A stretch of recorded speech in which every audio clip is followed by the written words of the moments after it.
Welcome to Popped, your source for all things pop culture, film, and television. I'm the founder and host of Popped, Daniel Hendricks. My co host could not be here today. One of them is dealing with a severe family illness, and we wish her well.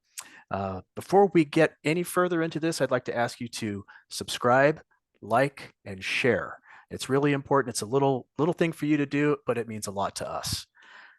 We're going to talk today to a very special guest. This has to do with a show that I grew up with. Robotech has spawned all kinds of things: comics, toys, console games, role playing games, and all manner of media. Our guest today, his first official assignment in the Robotech universe was as an audit of Robotech's television ratings and viewer demographics during its original run in the 1980s. His analysis of the ratings in a cost-effective manner, along with years of production experience, made him a natural candidate for the Robotech team. He's now the vice president of marketing for Harmony Gold. Kevin, this is Kevin McKeever, and I'd like to welcome him to Popped. Thank you, Daniel. How are you? Good. I'm doing great, and Awesome. really pleased to have you on board here. I know we spoke over, I guess it was robotech.com, Yep. right? And I had just kind of randomly messaged, is there somebody there who has his finger on the pulse? And you said, I'm that guy. Yeah, I'm that guy. Yeah. And I'm curious because you got a little bit from me there. I've been a fan since I was in junior high school. I used to race home on my bike, and turn on KCOP channel 13. Well, actually, I had to wait for my grandmother's soap operas to finish. But once those were done, I would turn on 13 and watch Robotech. Mm-hmm. And I've loved it ever since. I've swore that now that I have this pop culture podcast, I was going to cover it. I'm curious what your background is with Robotech and how you got into what you're doing now. Mine is almost like the same. I found it in junior high school, like you did. A little funny story is that it was April 1985 in Connecticut, and my school was on spring vacation, and I woke up, and it was a Monday morning. I woke up and I wanted to see if there was any possibility of Vehicle Team Voltron, because I'm a huge fan of that. Yeah. Vehicle Team Voltron was playing on our local affiliate, Channel 61, and I just turned on, and literally they said, stay tuned for a new series called Robotech. And it was 8:30 in the morning. It was April 1985. And the first episode played. That's when it made its debut in that market. And I was hooked ever since, and I always joked recently, a couple years ago, I met Bob Koplar of World Events Productions, who owns Voltron. I said, Bob, if it wasn't for Vehicle Team Voltron, I never would have found Robotech. So, it was really cool, and it's just that's how I discovered Robotech. I became hooked, just like you did. I ran home from school every day. The funny part, I ran home from school every day, and I watched it. I watched every episode because it's unlike anything, and I think you can agree with me, that we ever saw at the time. Most cartoons, people forget this. We live in sort of this current year of Crunchyroll and Amazon and Netflix and High Dive and Sentai and anime being translated and and serialized storytelling and binge watching. But 40 years ago, back in 1985, or almost 40 years ago, it wasn't like that. Animation was very, very different. It was something kids watched. In fact, it was something kids watched only on Saturday morning. Yep. The afternoon primetime block that Robotech premiered in was actually a relatively new thing at the time for the first run syndicated market. And so a lot of the sort of rules, I'll put that in quotes there, rules of animation still existed. The stories needed to be self-contained. You had your bad guy has idea to rule the world, tries to use it, good guy stops bad guy goes back to his evil bad guy lair and says, I'll be back. And then I'll get you, He-Man. I'll get you. Exactly. No. Yeah. And ironically, it was He-Man that started the first run syndication for animation. Back in 1980 when it premiered. It was 82 or 83, around that time. I apologize. I don't have I'm not a big He-Man fan. I know the He-Man fans are going to scream at me about this, but He-Man was the one who pioneered the first run syndication of new animated content that did that. And here was Robotech that comes along. It's serialized storytelling. Remember, you watched that first episode, and what happens? Well, spoiler alert, but what happens is Rick takes off. He starts getting into the battle. He crashes. And then the first episode ends. Yeah. And you got to tune in tomorrow to find out what happens. That was very, very unheard of Oh, in absolutely. television, and not just kids television, in primetime live action series for adults. The networks were like, don't be serialized. Yes, keep it self-contained. People will get confused if you tell a long-term story. Make sure most of the episodes are self-contained and end, except for the late night primetime soaps. That's what that's what most of television was. And even up until very recently, has it been, that mindset still existed in Hollywood. So a lot of people sort of forget that, and you have to understand, none of what you see with anime, the anime industry we enjoy today, existed yet. Yeah. There weren't any anime conventions. Anime Expo didn't exist. ACON didn't exist. Anime Boston didn't exist, and it was Robotech that actually started this boom we see today, where you could translate anime and do serialized storytelling, kill characters, and unlike other franchises, they stay. Yeah. And you could do these things, and it made people really perk up and go, wow, this is really really different. And Right. that's how I discovered Robotech. You have to remember, today it's taken for granted. Your anime may run 22 episodes, but tells an overarching story and it's got adult themes in it. Back then, that wasn't the reality of the situation. It was animations for kids, make sure it's kid friendly and parent approved. And people forget that, make Yeah. sure it's kid friendly, parent approved, and then we can just make sure it runs so the kids, like electronic babysitter, so the parents aren't bugged. Literally, that's what it was viewed as in the beginning. Yeah. So, Yeah.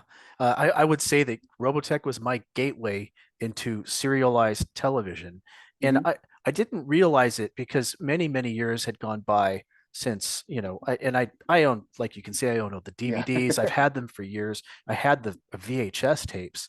And later on, this show Babylon 5 came along and they Mhm. did serialized storytelling. And I absolutely was there for it and already on board. And I think Robotech had groomed me for it in a sense, which is awesome, right? And Yeah. now you can't imagine a story or any kind of serious television series that isn't serialized.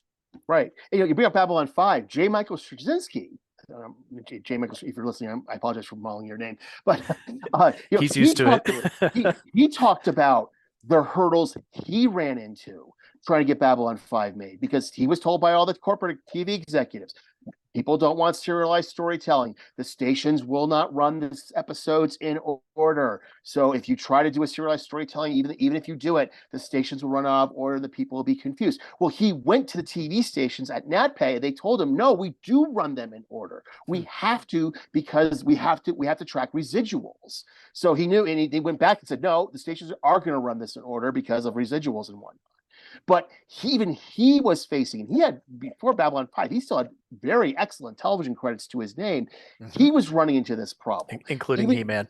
including him, but also Star Trek Deep Space Nine ran into that same problem too. The Paramount executives, not Rick Berman, above Rick Berman, were Mhm. all saying, don't do serialization. The stations will run it out of order. They won't do this. And like, Irish Jevon Bear was trying to push this. He slowly was able to push that into, in more serialized storytelling. We got the Dominion War. Babylon 5 was the same way. But even after those two came out, there was still a dearth of that serialized storytelling till the TV series 24 came out. Mm. And that was 2002 or three. I can't remember the exact year it came out, but that's how long it took for even Hollywood to really come around to it. Yeah. So that's why that serialized storytelling, there are lots and lots of hurdles that not just Robotech was facing, but other franchises were facing as well. Yeah, absolutely. Uh, it's interesting. You guys just were at the San Diego Comicon, Mm-hmm. and well, before I get to that, I was always thinking it would be great if Straczynski actually wrote for Robotech. I don't know who needs to hear that, but I'm going to throw that out there into the universe because he'd be amazing on Robotech. Here's a guy who's not afraid to kill characters and who loves serialized storytelling. So whoever needs to hear that, there it is. But you guys were at San Diego Comic Con just recently, and before you were going to come on this show, one of the things that I wanted to do was approach Robotech fans and ask them what they wanted to know about. Because I know what I want to know about. I'm interested in Robotech, the people of Robotech, and the background of it because I like that kind of thing. I'm the guy that goes up and looks who the Yeah. actors are and what else they've been in and who produced it. But not everybody's like that. Some other fans have very specific questions, Right. and they run the gamut, right, of every walk of life. And I believe you've even said so at some point that you like people to ask their questions, whatever's on their mind, and you applaud them for that. So I've gathered some fan questions for you. Okay. And if you would like to, we'd like, I'd like to cover some of them. The Sure. the first two I'm going to ask you are actually from me because I am a fan. And it has to do with the fact that you've been involved with Robotech for as long as you have. So you obviously knew Carl Macek and Frank Agrama, and we've lost both of them. Mhm. I was just wondering, do you have any memories of Carl Macek? Anything you'd like to share? Well, I knew Carl, but not very well. I just want to be very. A lot of people sort of, well, you were at Robotech, you knew Carl. Yeah, I've met him. I did interact with him on occasion, but Carl wasn't in the office every day. Carl was off doing other things, Mm, so I didn't see him a lot, to be honest with you. I mean, I just one just funny, story. I still remember this. Was Carl was in my office. We were talking about Robotech the movie, and him and I got into this debate about it. And if those of you who know me, when it comes to debate, I play to win. I know my stuff. I'm out there to do this. Here's why the Macross purists are consistently wrong. All this other type of stuff. And I was like, I was explaining. Carl was like saying, well, Canon didn't know what to do with it with Robotech the movie after they did their test run. And I said, well, Carl, no, Canon wanted to get rid of it because they fulfilled their contractual obligation. And they just said, look, we're done. We don't have to do anything more with Robotech the movie now. We did our test run in Dallas. We're done. We can wash our hands of it. We're out of here. And Carl and I got into this debate over this, and he really started going at it. But understand, it was nothing personal. It was nothing hostile. It was just sort of funny. I thought, looking back on it, God, we were really just going at it, playing, trying to get this. And I tell people this when I tell this story, both are right. Carl is actually correct that Canon didn't know what to do with it. They just saw it as a mm, quick way to make it a quick buck and just take their money and run. And which may shock a lot of anime fans today, but that's how a lot of Hollywood was just listen. Hey, look, there's these cartoons these kids like from Japan. Let's just grab it, dub it, make our money, and run like hell after we make our money, and we don't care about adapting or anything like that. And right. then there are also people who said, look, the way the contract read too, a lot of people don't know this, was that test run fulfilled Canon's obligation to release it. And so once that obligation was created, there was no more further need. We don't have to release this movie. We can go off and do other things. And you had to learn. Remember, it's not just building an industry, you're also learning how to run an industry, and you had Right. to learn sometimes through experience. Once again, the infrastructure we have today, where we've got Fathom Events screening anime, we've got Crunchyroll screening anime through their Sony system, that did not exist back in 1985 and Mm. 1986. So it was just sort of interesting. I just remember Carl and I just sort of going at it over this, and really, I'm bringing out my information, he's bringing out his information, and we're just like going at it. And poor Tommy's just sort of watching this. God, they're never going to stop, are they? But no, Carl, and it was going to be very clear. There was no hostility here. It was more just like if you saw it, you go, yeah, that's Kevin, yeah, that's Carl, and they're just going at it, and because we both love Robotech, that was the thing. Well, yeah. And so that was that, but I didn't really interact with him all that much, to be perfectly honest with you. Um, Carl wasn't working for Harmony Gold at that time, so he was off doing other things. So Gotcha.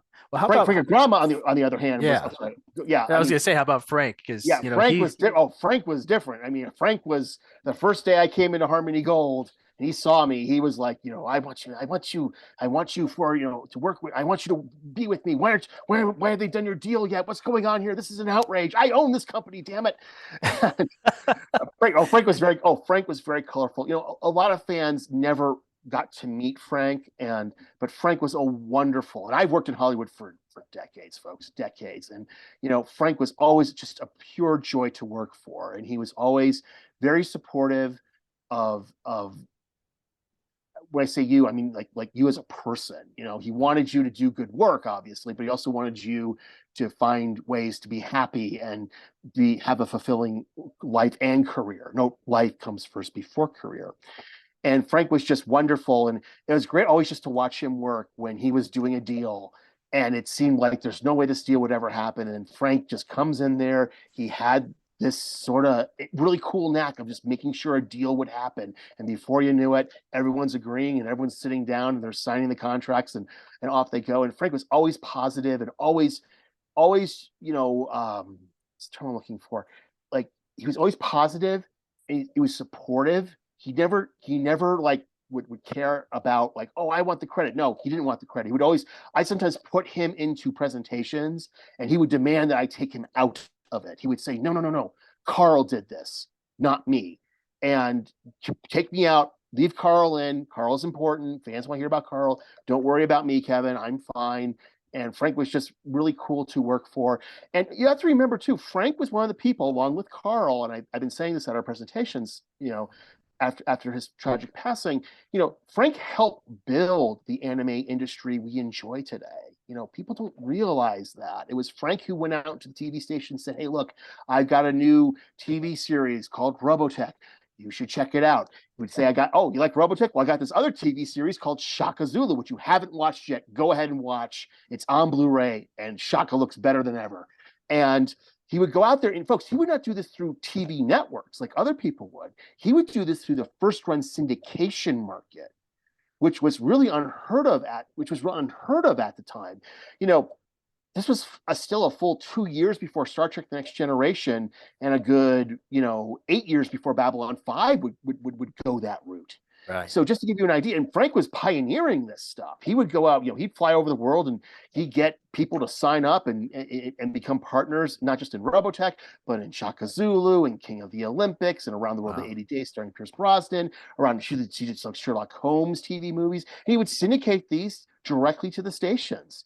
And that was just unheard of at the time. And Frank would do that. He wasn't just a small business owner. He wasn't just an entrepreneur. He really was. He helped build this industry we all enjoy today. If you see anime through Fathom, Frank Agrama is one of the key people who helped make it happen. I know because he was the one who was urging me to go out there and, Kevin, you have this Fathom deal. Go ahead and do it. You have my full support. He was the one who helped that. Other companies wouldn't let you do it. Oh, no, Kevin, you're talking with Fathom.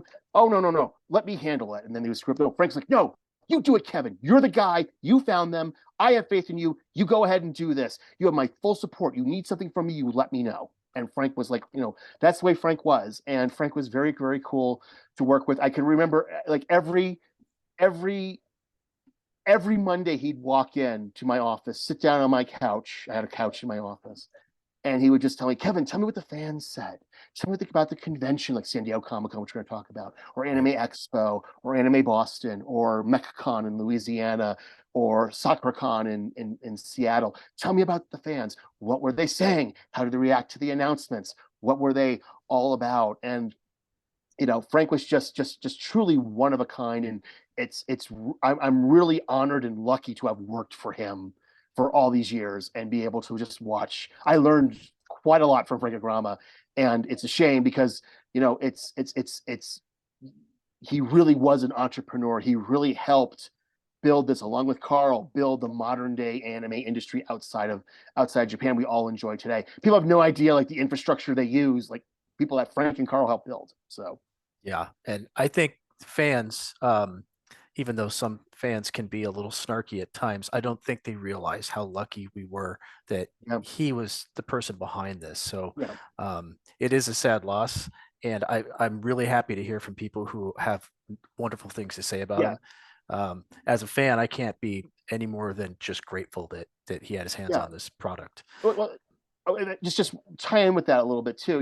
A lot of people in Hollywood would sort of look at this stuff and just say, "Oh, well, it was the fad from the 1980s, giant transforming robots." I remember when Frank would go around, he was trying to revive Robotech back in the early 2000s, right at the turn of the century, and people just say, "Oh, it's a giant transforming robot thing. That's so 1980s. No one's going to pay to watch that," they would tell him. And Frank said, "No, you're wrong."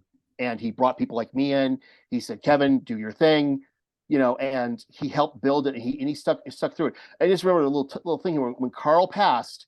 He came right into my office, and after he was told, I think I was one of the first people he talked to, and he said, Kevin, you tell the fans we are going on, we are not stopping ever. We will go on just for Carl.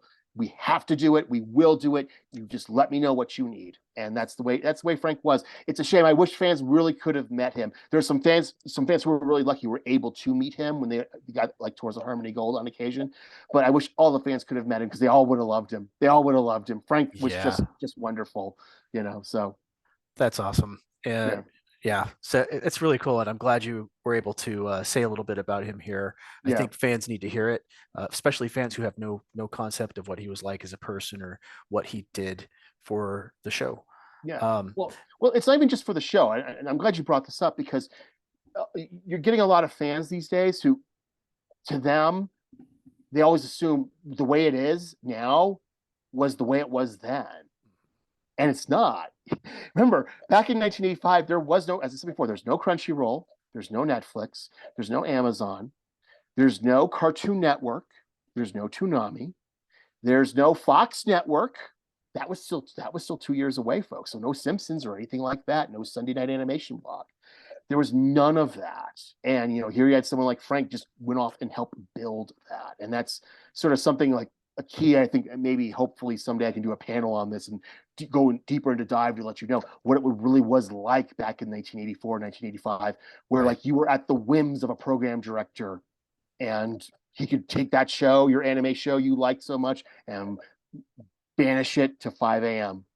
Right. And you would never know because that's all he would do because he saw, someone came to him and said, I have this other show I can do that will make you more money. So, it was really sort of interesting it was a very different time. So, Yeah, yeah, absolutely.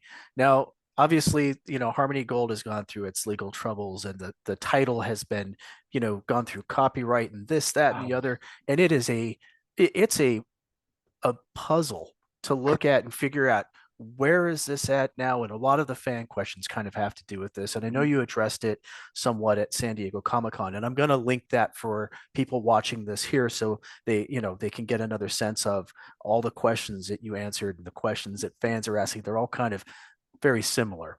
But I've tried to parse apart who has what and what's going to happen.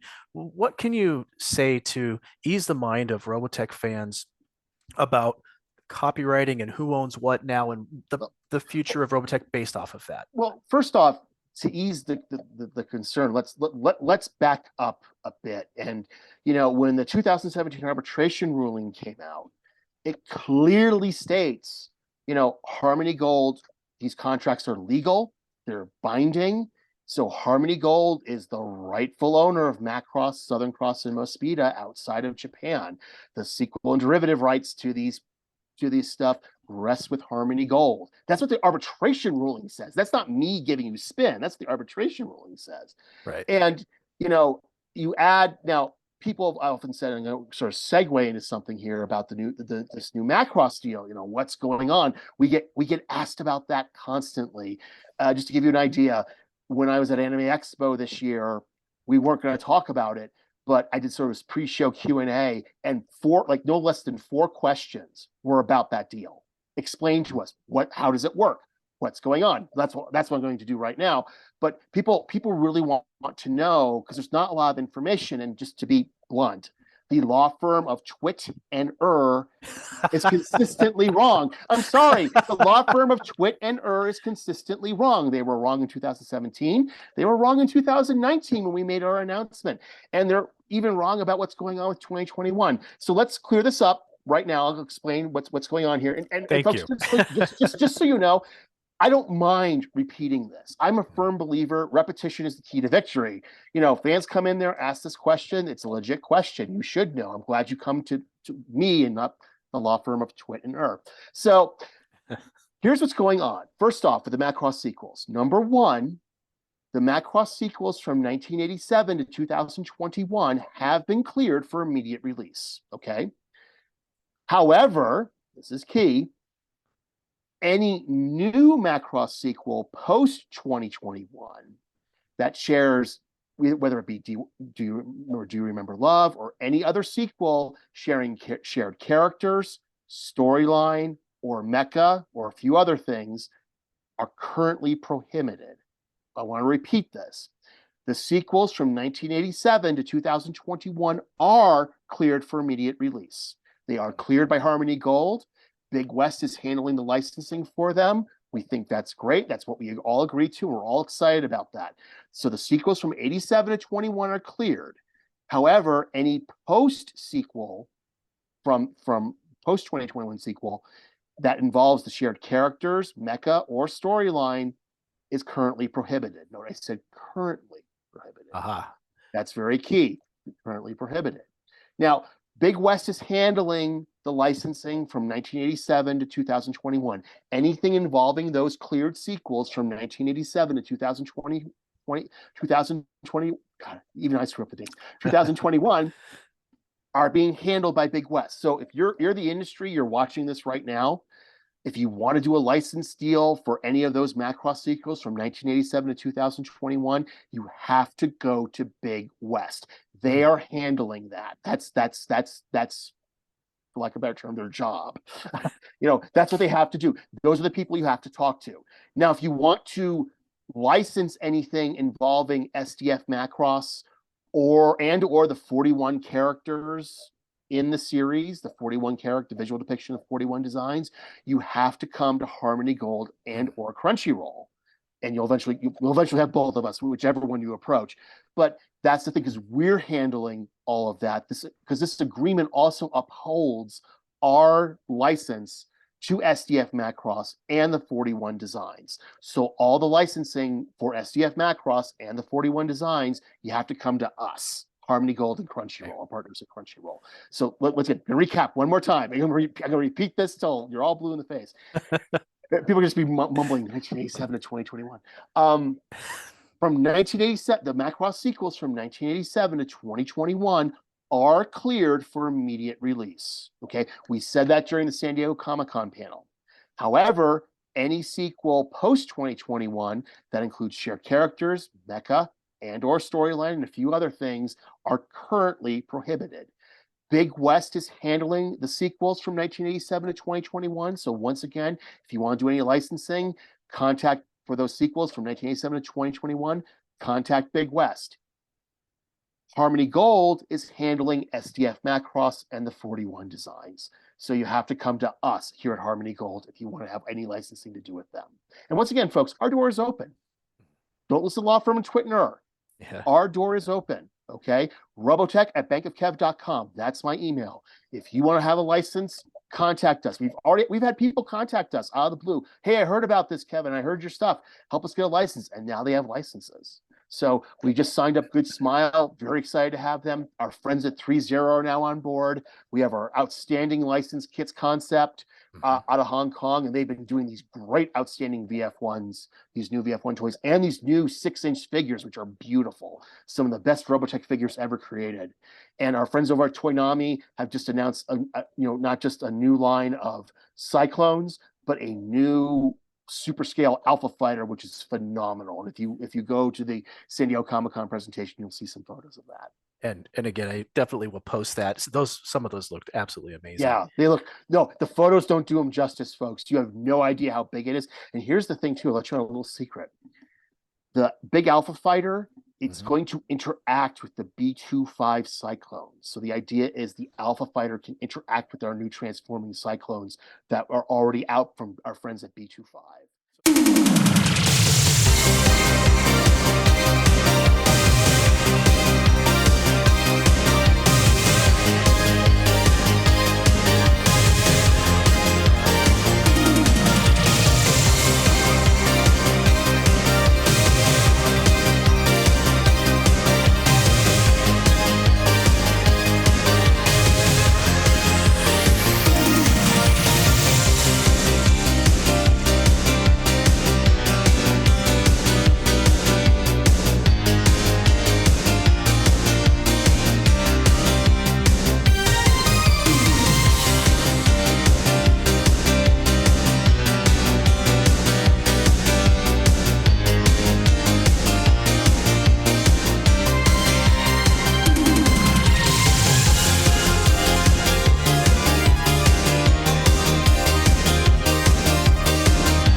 astounding. But toys have also changed too. People sometimes I'm gonna sort of hijack Not at all. your sort of We can get to all image these here. questions. People are saying, well, why is everything so expensive? Because folks, higher detail, Mhm. better build quality and materials, and more accurate transformations. The original toy lines from back in the 1980s, some of them had actually pretty good detail and good build quality and good transformations, but a lot of them didn't either. And fans are demanding a higher level of quality now. The sort of toys we grew up with Mhm. don't really exist anymore. They're more for the adult collector. Yeah. And that's how these toy companies are making their money. Also, in part, the toy industry has radically changed. Don't believe me? Toys R Us, KB Hobby, who used Mhm. to, those were the big sellers. They're all gone. Yeah. They're vaporware now. They went bankrupt. They're gone. So just give you an idea how much has changed in the nearly 40 years since Robotech has made his debut. Now the great thing is we have these great, awesome toys, and they're available, and they look great. I mean, the kids concepts look great. The Toynami, their 3/4 inch figure line looks great. And we have a whole host of new licenses coming out there too, which is awesome.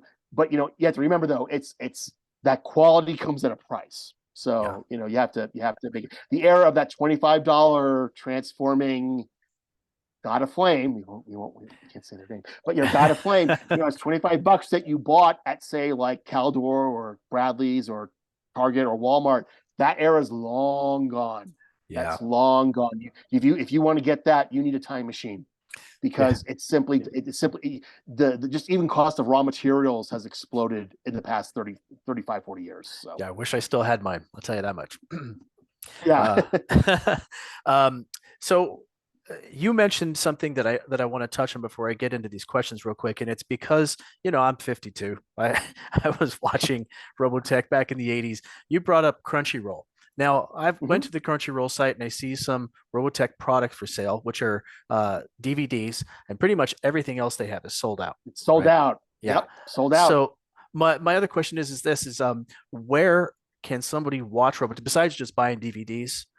Where can somebody watch Robotech right now? I know there's a Blu-ray set, Mhm. but you say they could watch it on Crunchyroll, or I didn't Yep, understand that. Crunchyroll. Yeah. Okay. So you can buy Robotech is now available in HD. We took the 16 millimeter film reels, of which made up the original series, and upgraded them to HD now. You can buy them via Crunchyroll. Our friends at Crunchyroll are distributing it, but also our friends at Crunchyroll are streaming Robotech, all 85 episodes worldwide, excluding Japan, worldwide, along with Shadow Chronicles and Robotech the Sentinels. Excellent. So those are all you can watch them right now, and already we're seeing new fans come in because they're hearing. We talked about this before, the controversy, like to put in quotes, about Robotech. They're hearing all this controversy. Why is this show so? What is this Robotech? Why is it so controversial? Well, it's on Crunchyroll. Well, I'll check it out for myself. Right. And they're shocked to find out, my God, this was made almost 40 years ago, and it seems tailor made for binge watching. Yeah. And Absolutely. so that's what's happening. We're getting a whole bunch of new fans coming in now, and this is actually kind of came up during the San Diego Comicon panel as well, where fans are discovering it through Crunchyroll, and new fans are discovering, going, "Oh wow, this is really cool! Oh my gosh, I can't believe this is a nearly 40-year-old show." Right. So it's you have new fans coming through Crunchyroll, watching it on streaming Crunchyroll, and for fans who want physical media, which as everyone's finding out in the streaming area, is actually very important to have, because there's never a guarantee the stuff you're enjoying will be on will be on a streaming service, whether it's Crunchyroll or Yeah. Netflix or Amazon or HBO Max. A whole bunch Yeah. of people over at HBO Max are finding out that streaming only shows are being locked in a vault, Oh, and they're I never I coming out. get that. My girlfriend's son Yeah. was laughing at me. He's like, nobody has DVDs anymore. And I said, you just wait. Oh, You just wait.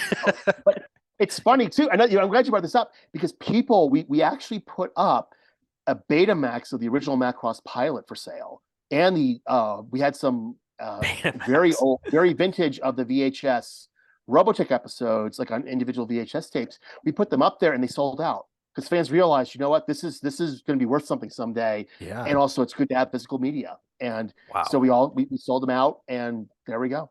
So Now find a Betamax player. yeah. uh let's see. Wait. I would like to get us onto our fan questions. I know a lot of these people Okay. are watching this, because I promised them I would ask you these questions and I'd mention their names. And I tried to compile these questions. I know I sent you some of them ahead of time to give you kind of an idea of what we were looking at here.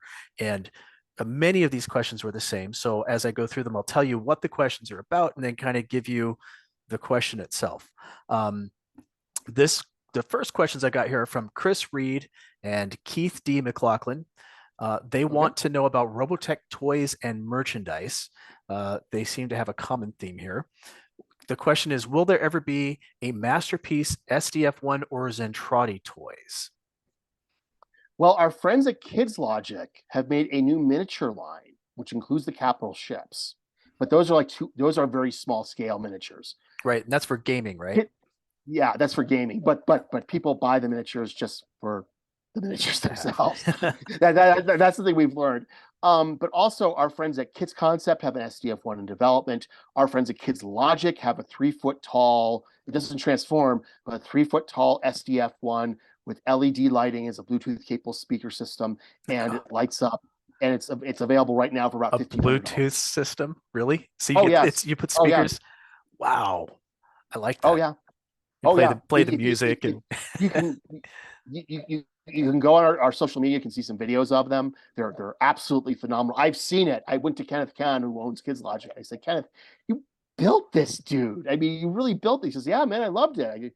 That's the thing, and it looks wonderful. It really does, wow. and when it's all lit up, it looks just phenomenal. It has incredible amount of detail. Go to kidslogic.toys to see more about that. And if you're interested in buying it, buy them, because once they're gone, they're gone. So Yep. And if any of these companies wants to donate one to Popped, just email me. Let's see. So this is going to be a little involved because sometimes these questions were written as paragraphs and they have multiple things in them, and that's right. basically what this is. So bear with me. Uh, I want to know what's next. Where's Rook B25 128th Invid? Any scale Invid, hover tank, AGACs. I love Robotech toys, and I'm sick to death of Macross toys.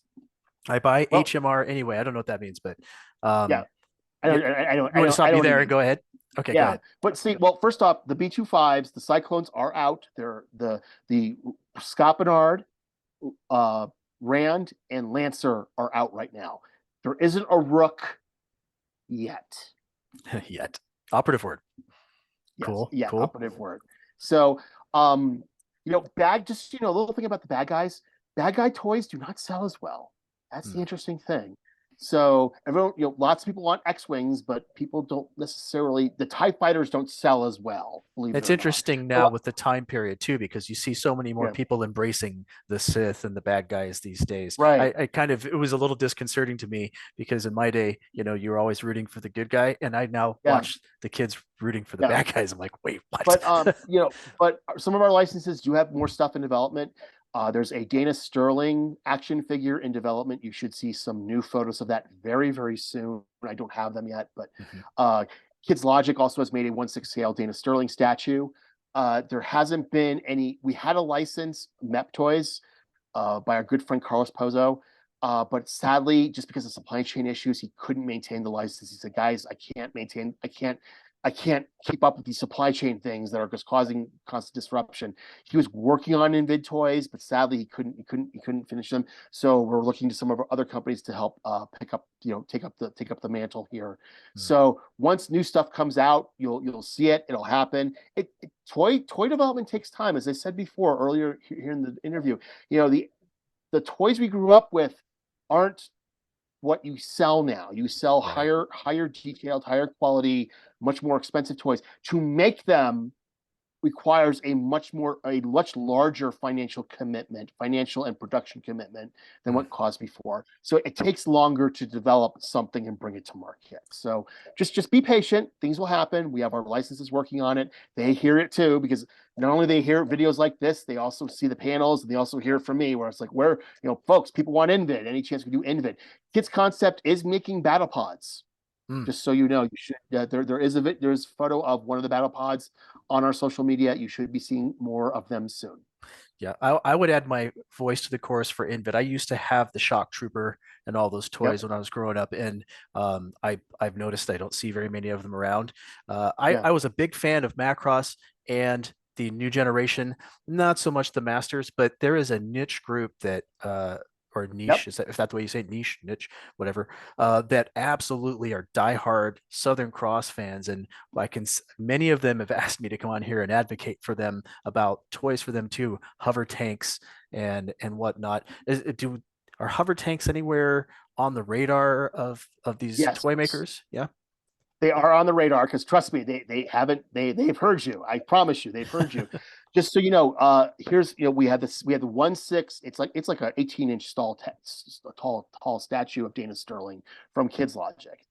That's out. That's out right now. You can buy that right this very second. And however, Kit's Concept is working on a Dana Sterling action figure that you can take the armor on and off her. It's really actually very, very cool. Wow. You're going to see some more photos of that very soon. If you really want a hover tank, my advice is this: when that Dana Sterling figure goes on sale, buy that. Tell your friends to buy it. Buy as many as you can, because then that will hopefully lead you to that will show that there's demand for a hover tank. A hover tank, once again, as we talked about before, the tooling, the production, that requires a large financial commitment to make.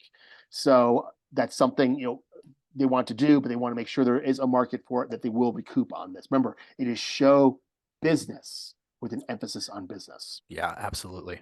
Yeah, and I get that, a lot of these questions I see where you're coming from, but I also know as a Yeah. fan, they want to know they're being heard and their voice is being They are represented. they are being heard. There is a Dana Sterling figure coming out from Kit's Concept. You're going to see it some new photos very, very soon. I'm excited to So see that. yes, yeah, I think you're really going to like it. Kit's Concept's making some of the best Robotech toys we've ever seen, and Cyrus, who I personally brought into the franchise, and I said, Cyrus, you're making good stuff.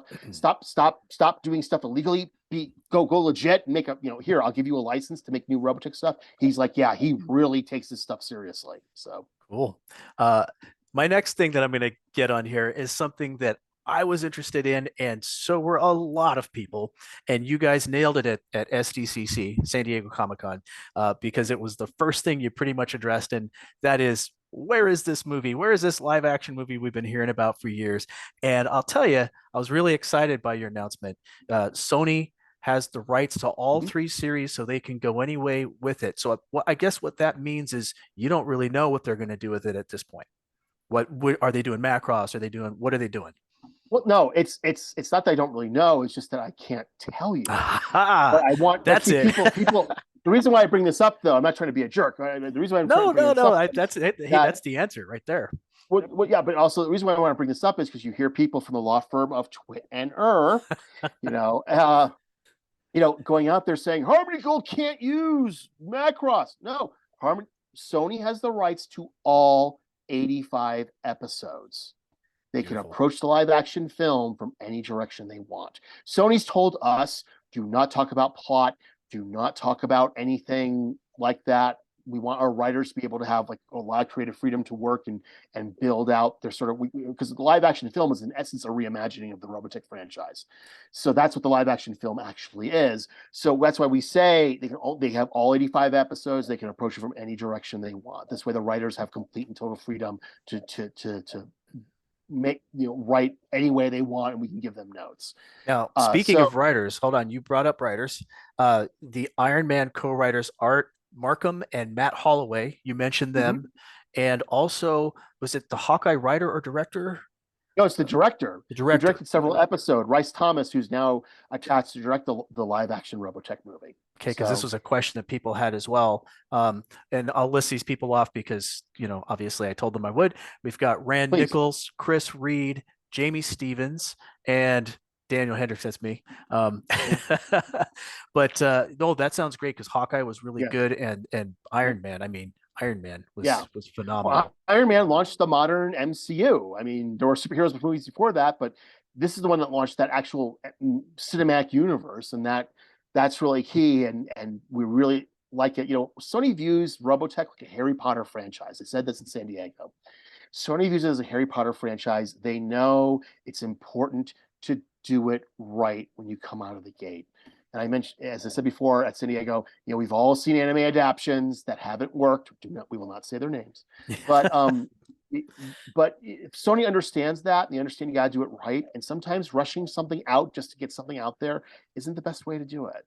Right. And that's the key thing. Our producers understand. Sony gets it. They understand if you want to build a franchise that, like Harry Potter, you got to do it right.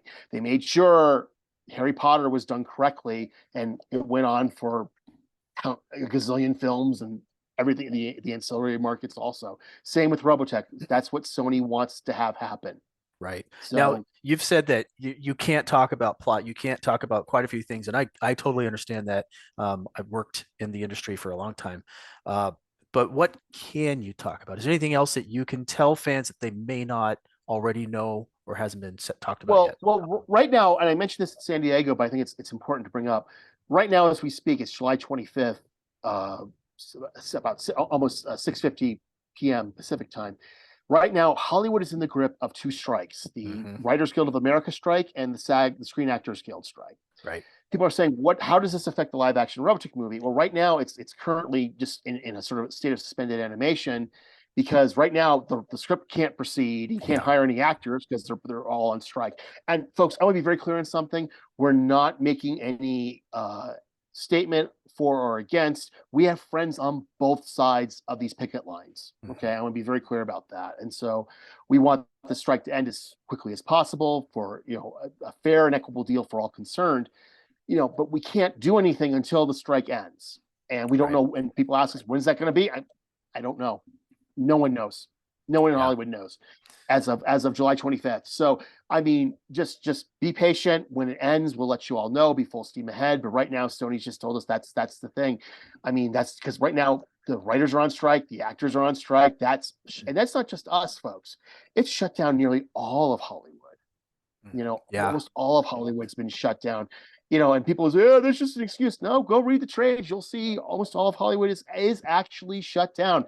You and Daniel, you saw this too. The most of the actors didn't go to Comic-Con because of that strike. And that was the thing. They couldn't go down there and promote SAG-AFTRA. Yeah, I've got some friends standing in those lines, and I feel for them. It's tough for everybody. And here's the thing, though. You say, so when let's say this thing ends, right? The strike ends, and people come to a nice equitable agreement. We're hoping that's good for everybody. After that point, when things are released, when there's information, where do people go to find it? I mean, do they go to robotech.com, or do they follow you, or where's the best place for them to find that info? They should follow the Robotech Twitter feed, twitter.com/Robotech News. They should be on our Facebook page, facebook.com/Robotech. Because when there's more breaking news or anything that happens, that's where things will pop up. We sometimes hold things for conventions. That's why the convention tour is so popular, because as we talked about this before, a lot of fans don't necessarily have a full picture of what's going on, even if the information's out online. We talked about the Macross sequels before. A lot of fans don't know. We've had a lot of fans, and I mentioned this before, like 4 fans at Anime Expos asked, will Macross Delta be released? Will Macross 2 be released? Even though that's been openly discussed on every social media channel we have in our website, but there's still a large chunk of fans, in both the Robotech and Macross fandoms that don't know what's going on. So we have to repeat that and be constant. We have to be constant. That's why we do our convention tour, because fans come in and we've asked them. We said, how many of you were at our panel last year? Maybe 10% of that audience will raise their hand, which means they didn't hear what we talked about last year. Right. So we have to make sure those points are conveyed, and we have to make sure people are. I mean, I remember I had one guy come to me. I was at a convention. I was in the green room, and I was talking. He says, "Kevin, I'm the biggest Robotech fan. I'm online every day, and I can't find any information about this." And this was in 2008. And I said, will there ever be a live action Robotech movie? And I told him, it's set up over at Warner Brothers. I have Tobey Maguire attached to produce. I've got the producer of The Dark Knight attached to produce it. And he couldn't believe it. He didn't know. He was online every day. And I mean, and that's not a criticism of it. That's just the way things are. So you have to constantly say things over and over and over again. Example, you asked me about the copyright issues. We've Yes. talked about them numerous times. That's not a slam on you. I'm glad you asked that question because it allows me to give the answer. So I Yeah. keep on saying these answers until more and more people know about that. Right. It takes a while, actually. So, Well, but that's the best way. Oh, go ahead. Go ahead. I'm sorry. and I see those questions asked all the time. One of the Right. reasons I brought the questions I did was because this is confusion for people. Even if you guys have said it and they've seen it, people don't Yeah. always interpret what they're seeing correctly, and sometimes they reinterpret it and they go on the law firm Or of Twitner and yeah. repeat it the way they think they saw it. Well, yeah. So, But also they might hear only a fragment. mhm, Going back to the Macross announcement of 2021, people only heard like summaries or mhm. fragments of what was talked about. They didn't understand, they didn't hear the whole all the information. So they heard, well, there's some agreement. I don't know what it is though. That's why we come in there and we excuse me.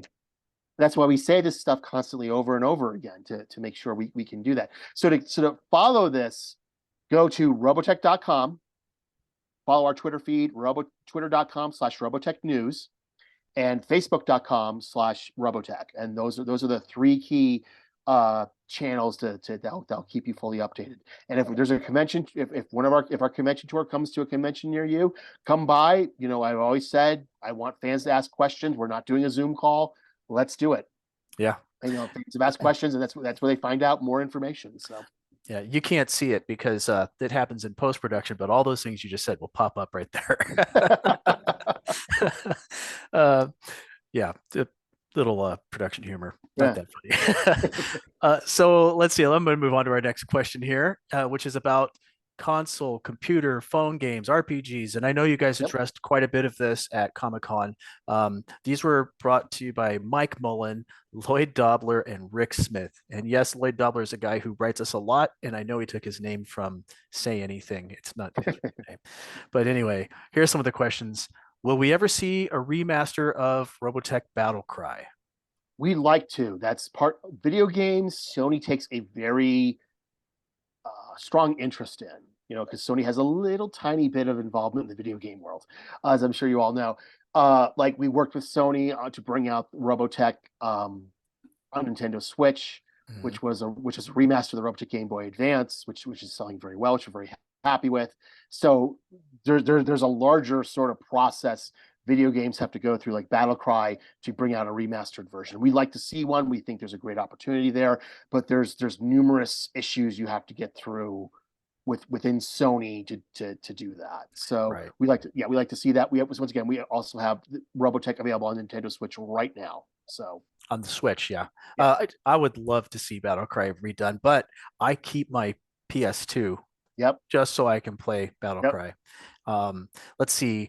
With regard to how about cell phone games? Now I know you said the Switch. It's not quite a cell phone. It's a Yeah. contained system. But what about cell phones and things like that? We once again, Sony has a huge say when it comes to video games. So we deal with Sony directly on video games. We like to see cell phone games. We think that would be great.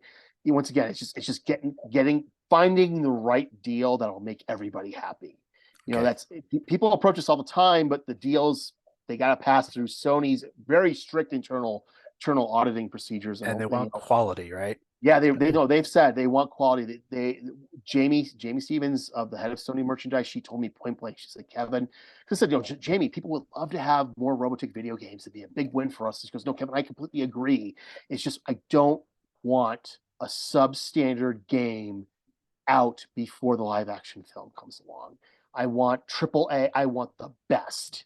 She's Right. very adamant about that, and that's something we actually agree with. We understand where she's coming from because we agree with it too. So Okay.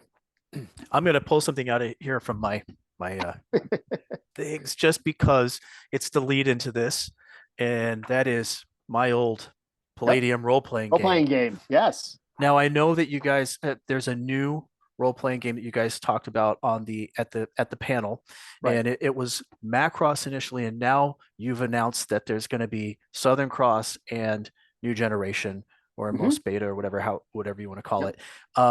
it. What can you tell people watching about that? Well, first off, Strange Machine Games has picked up the role playing game license. A lot of people have been confused. Is this Palladium? Palladium is out of the picture. Mhm. I'm not going to go into why, but they are out of the picture. Strange Machine Games has come in and launched a new role-playing game with a completely new system. The Macross Saga game is out right now for about $60. You can buy it right now. Fans have loved it. They told us they think the artwork is outstanding. All the information in it is just great. So fans love it. Now, Strange Machine Games is working on a new game that covers both the Masters and New Generation eras of the franchise, called Robotech Homefront. And it's folks, this is unlike anything you've ever seen. We've been posting some of the artwork on our social media, and fans are going crazy. We posted some of the artwork at our San Diego and Anime Expo panels, and fans went, "Oh my god, I can't believe it! That looks great. It looks beautiful." Francisco Echart is this artist. He is phenomenal. He is really knocking it out of the park on almost everything he's doing. But no, not almost everything he's doing. Yeah. And fans are responding really well. You're going to see this as an in-depth discussion, or an in-depth look at both the Masters and New Generation eras, unlike anything that has been seen before. The Nice. game is just currently going through some approvals and getting posted. Our goal is to have it out by the end of the year. But once again, folks, with supply chain issues such as they are, there's a whole bunch of, as you know, there's a whole bunch of ships sitting out the port of Long Beach waiting to be unloaded. Yep. We're not, that date may move, but the game is phenomenal. It's good. It's going to happen either late 2023 or early 2024, depending on how the supply chain issues work out. But it's Mhm. something we definitely want to see. I think you're all going to love it. You're all going to love it. And if you haven't gone to the role playing game Facebook page, which is facebook.com/Robotech RPG, all one word, you'll see some of the artwork, and you just, yeah.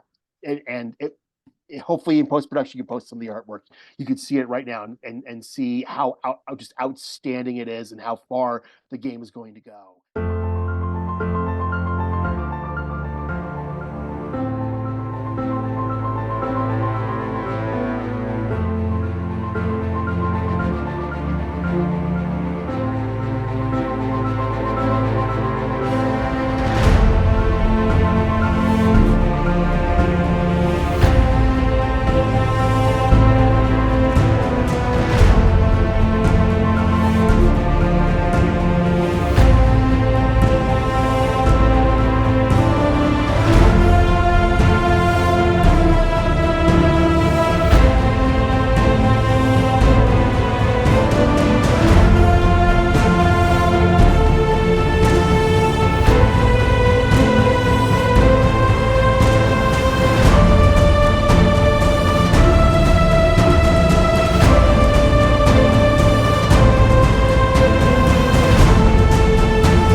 Uh, this next one's going to be a little bit long, and it's not the questions, it's the number of people who asked.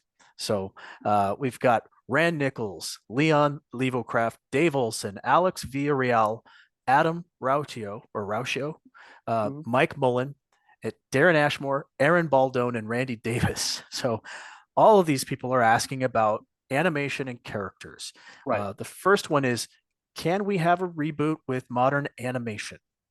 Well, as I said before, the reimagining and the reboot of the franchise is the live action film. Okay. Sony and Harmony Gold view Robotech like two separate spheres.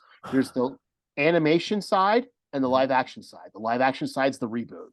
The animation side, which is something we want to pursue, is how we, is something we want to do. And people are saying, I'm just going to jump into the next question here. Well, where's the new animation? What's going on? Sony is our partner. Sony has been very, very supportive of us. You have no idea, folks. I can't even emphasize how supportive they've been of us over the years. Sony's asked us, they've told us, they said, Kevin, look, we know fans want new animation, but we've got this merger going on of Funimation and Crunchyroll.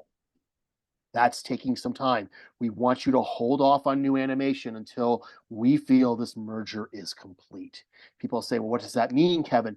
Well, you have to understand Funimation and Crunchyroll at the time were two very separate companies. Sony's bought both of them. They're merging them. It's not easy. It's not you always press a button and everyone just sort of works together. No, it doesn't work that way. As I said before, this is show business with an emphasis on business. There's a lot of things that have to be integrated into Sony's system. They both have to be integrated so they can work together in concert. Sony's told us, hold off. Now, what does that mean? Let's go a little further here. People say, Harmony Gold doesn't do animation. Harmony Gold doesn't. No, no, no, no, no, folks. I'm here to tell you right now, that is, in part of my language, that is complete and utter bullshit. Okay. I'm sorry. I'm going to be really blunt here. And folks, I have the frequent flyer miles to prove it. As I've been flying before the pandemic, I was flying all over the world trying to put together deals to get new animation done. Okay. Sony's told us, guys, you just got to hold off on this. And I've told these people who want new animation on a business level, not the fans, the business level. I talked to a distributor who said, Kevin, you've got a slot. And I said, I agree. I won't say who this is, but I said, absolutely. But here's the deal. I told him what I'm telling you right now. Sony's told us to hold off. Once Sony gives us that green light, I start making phone calls. There's tremendous amount of interest in Robotech animation, more than you can ever imagine. And the idea that we're just sitting around doing nothing is simply not true. And I challenge people who say that to prove it, because we've actually have a lot of people we've talked to. I've talked to numerous animation studios. I've talked to numerous distributors. But Sony's told us, hold off. And we said, sure, Sony, because you support us. You do a lot of work for us that we appreciate. And we understand that.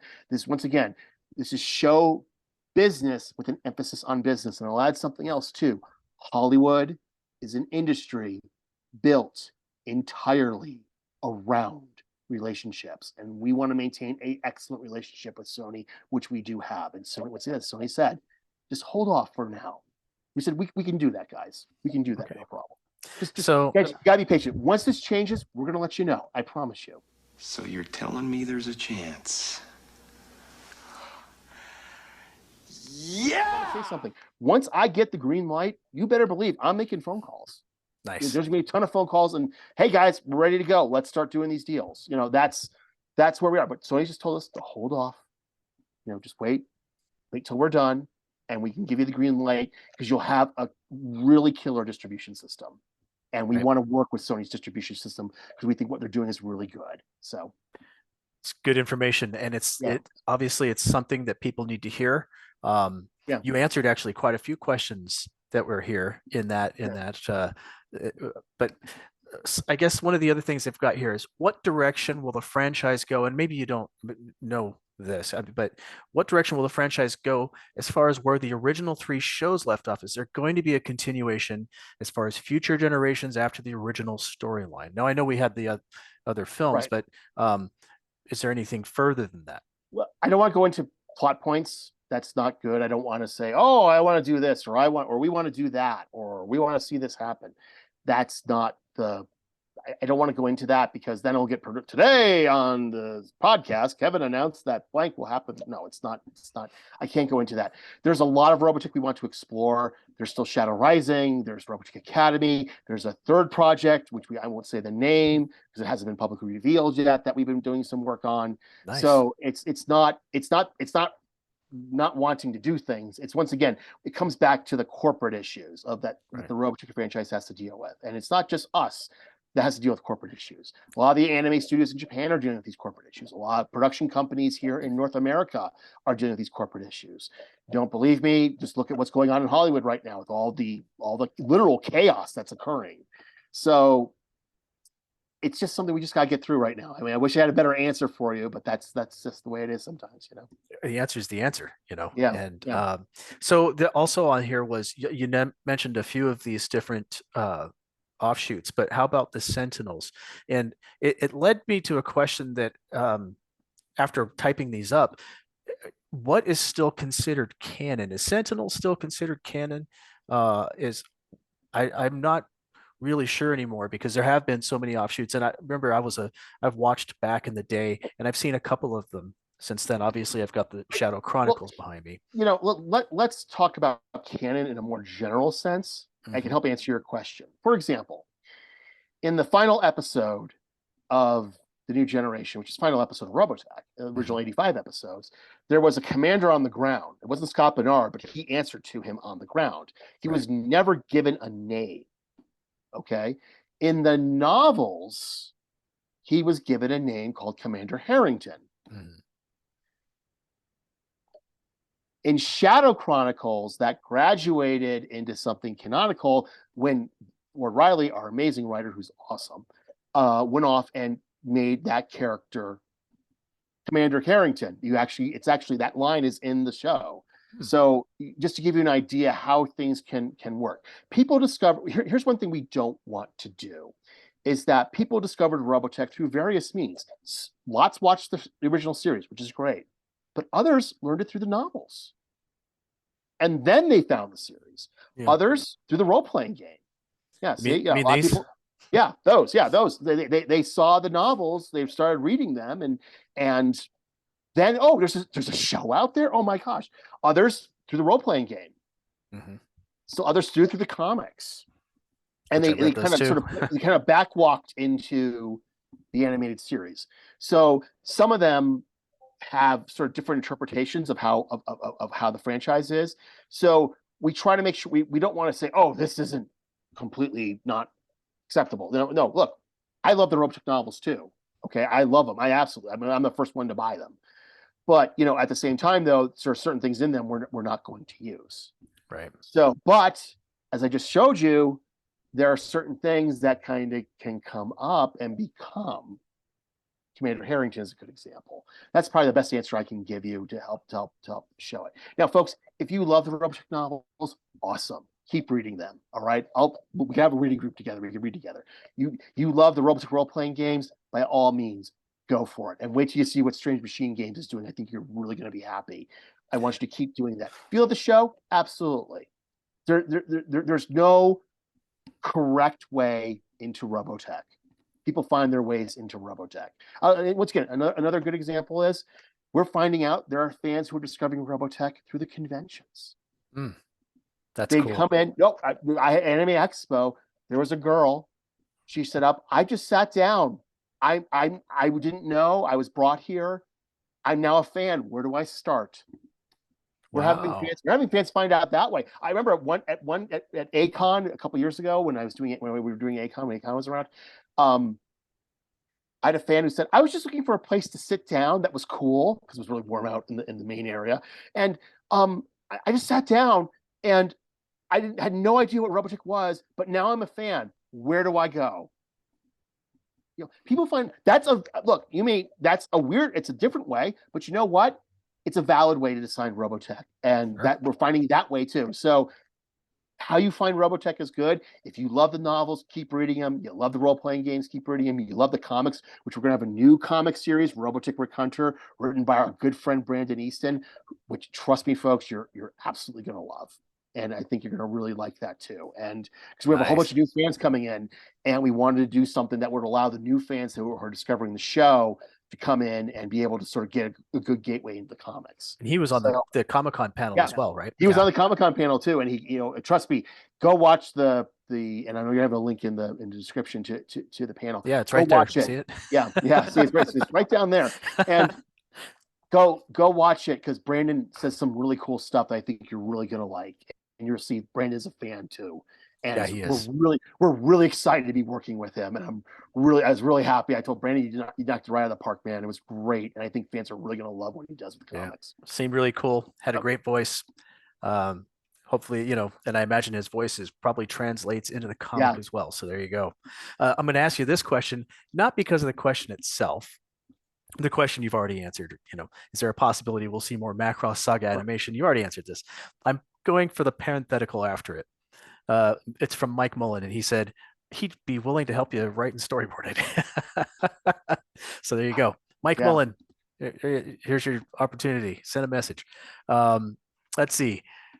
We went over the console games, Switch, comics. Samuel Hahn asked, and we just sort of addressed this. Can we get info about the Titan comic stuff? Which Oh, Yes. that link we just posted there. Once again, if you want info, I urge you all to go watch the Robotech panel. The videos on our Facebook page. Go watch. Brandon gives an excellent overview, far better than I could, to be honest with you. Go watch that. That's a great way to see what the Robotech comics are going to be about and what Brandon has planned for them.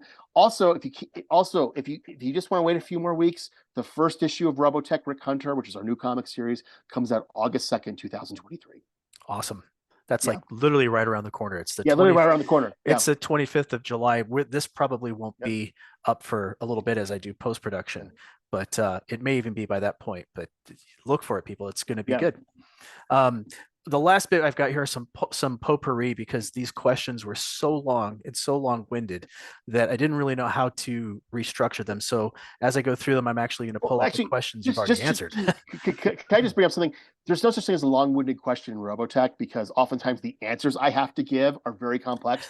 Robotech's a complex franchise, so I don't think a question is long-winded if it, because things are it's a complex world Robotech exists in.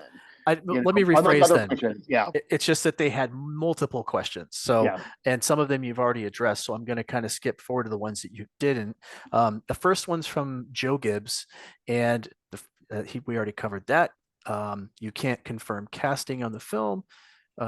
Yes. Let me jump on something. People always say, Kevin, you can't confirm casting, but people often ask, Kevin, who would you like to see play blank role in the film?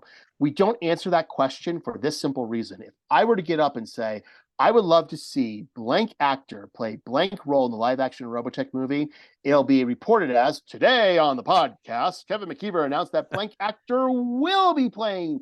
And that sets off a whole bunch of bad things. That'll be your next can of worms, Yeah, the next can of worms, which you don't want to open. So that's why we don't answer those speculative type of questions. Gotcha. I'm glad you brought that up. That's because people often ask us that question. I had initially thought this is a weird question, but I think this is a fairly obvious question that answers itself after everything you've said today, but I'm going to say it anyway. He said, please confirm that Disney will never have anything to do with Robotech.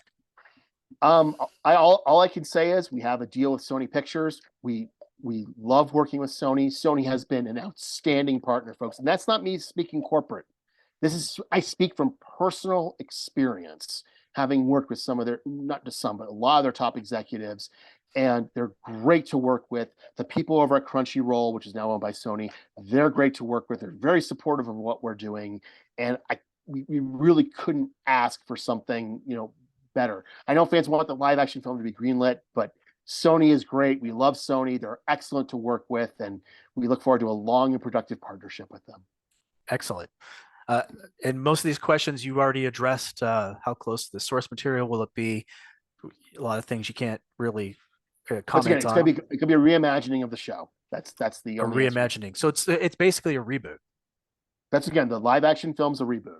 Okay. The live action film is a reimagining of the show. That's the one thing we can say. So it's sort of like you're taking Robotech and going from a page one, but we can't go any further than that.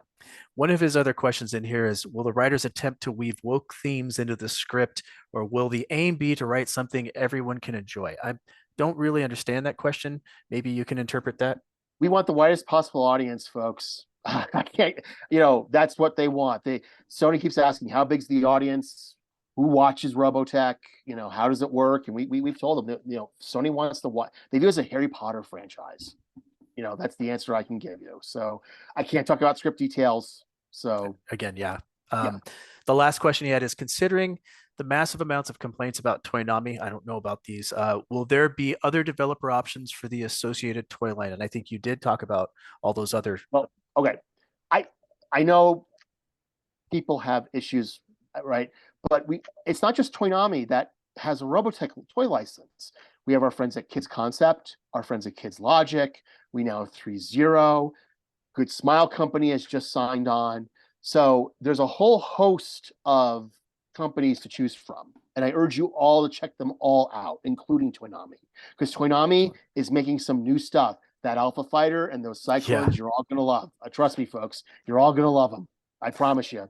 When you see the photos, you're going to go, "Oh my god!" So go check it out. I got some good images of the Toynami booth at San Diego Comicon.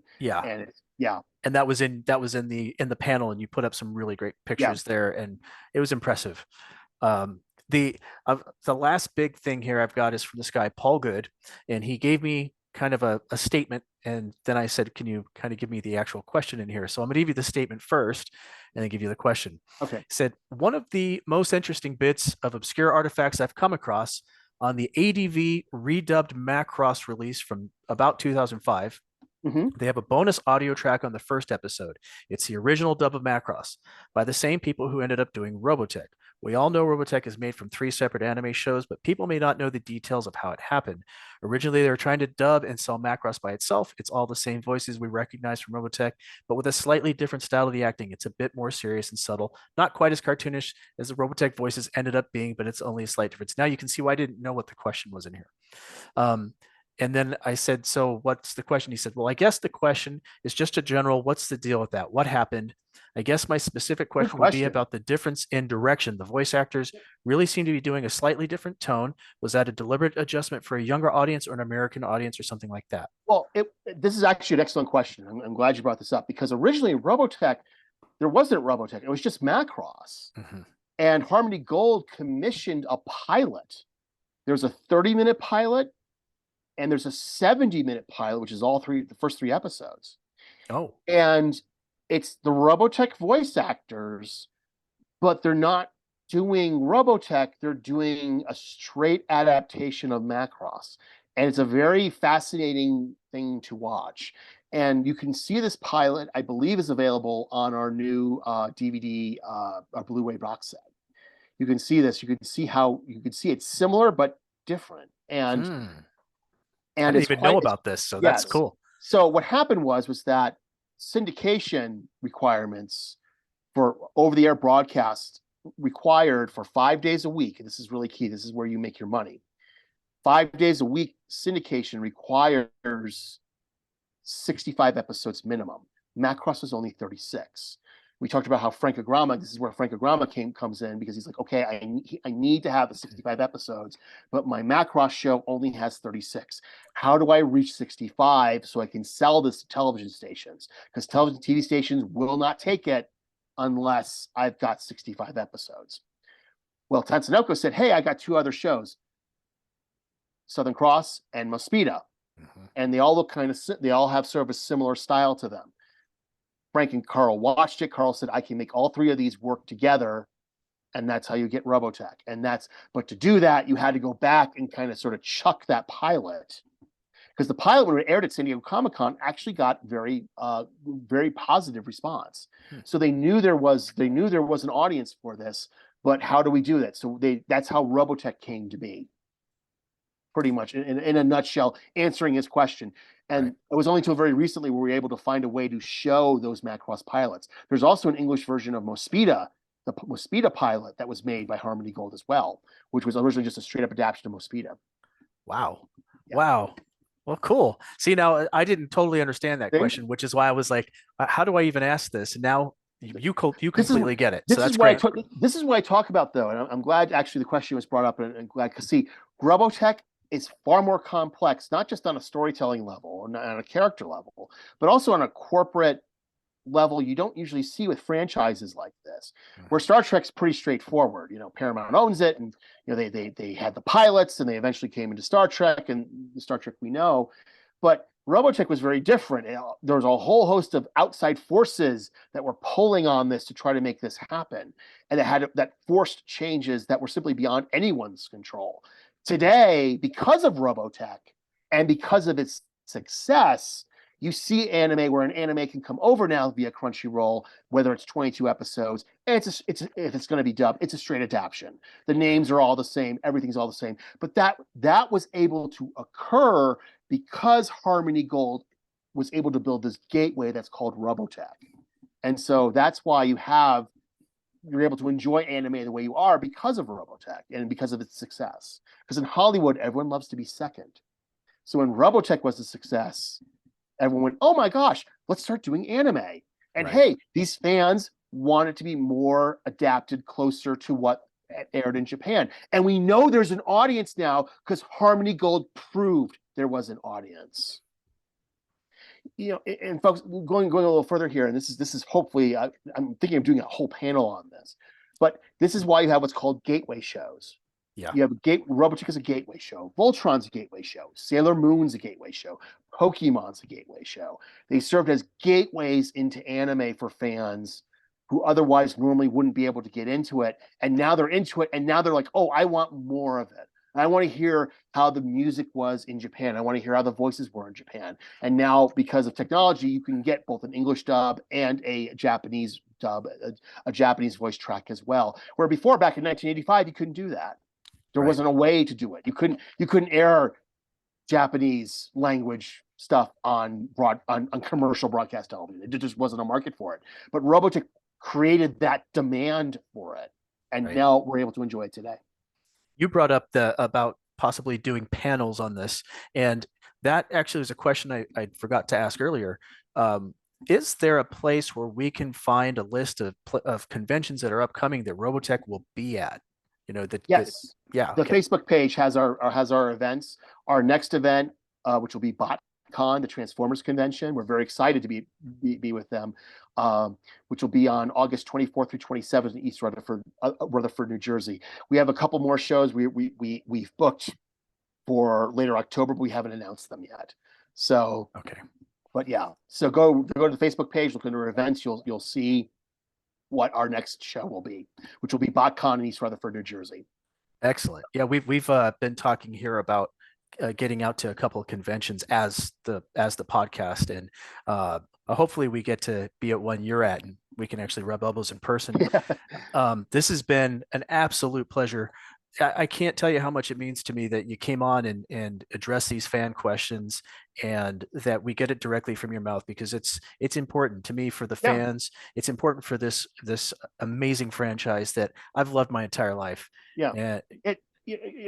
I've never run from fans' questions. I think it's important. That's why I'm very adamant about doing Q&A at conventions and whatnot, because I don't like during the pandemic, we did the Zoom calls for the panels, and everyone found out they didn't work.